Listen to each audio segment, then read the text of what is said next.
பவித்ரா திங்கள் முதல் சனி வரை இரவு 8:30 மணிக்கு. இன்னைக்கு என் பையன் அர்ஜுனோட பிறந்த நாள். அவன் பேருக்கு அர்ச்சனை பண்ணி கொடுங்க சாமி.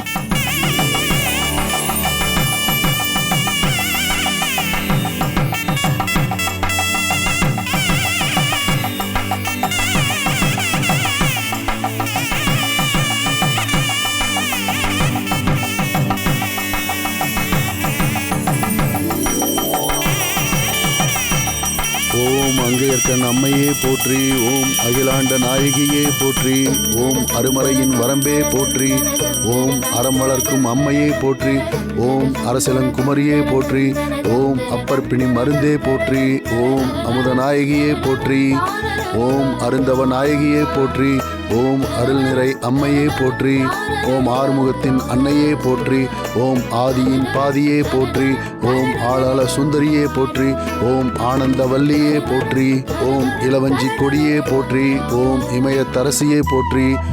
தேங்காய்க்குள்ள பூ இருக்கு. தேங்காயில பூ இருந்தா ரொம்ப நல்லதுன்னு சொல்லுவாங்கப்பா. ஆமாடா, உன் பர்த்டேக்கு கடவுள் ஆசீர்வாதம் பண்ணிருக்காரு. சூப்பர்ல. வா போலாம். அடடா, அர்ச்சனை தட்டு மாறிடுச்சு. அம்மா தப்பா நினைச்சுக்காதீங்க, அர்ச்சனை தட்டு மாறிடுச்சு. ஒரு நிமிஷம் இருங்க. சாமி வேண்டாம். பாவம், அவங்களுக்கு கொடுத்த தேங்காயில பூ விழுந்திருக்குன்னு சந்தோஷமா போறாங்கல்ல, அத கெடுக்க வேண்டாமே.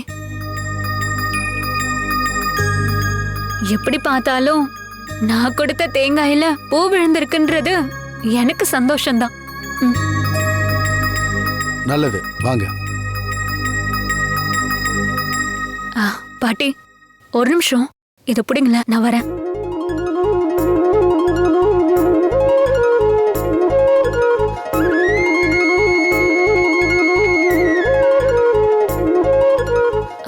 ஏங்க,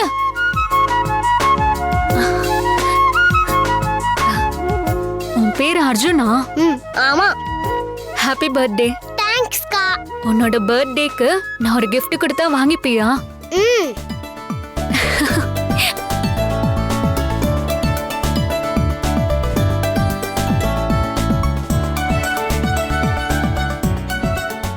என்னங்க நீங்க செயினை கழட்டுறீங்க? கொடுக்கணும்னு தோணுச்சு, கொடுக்கறேன். ஐயோ, அதெல்லாம் வேண்டாங்க.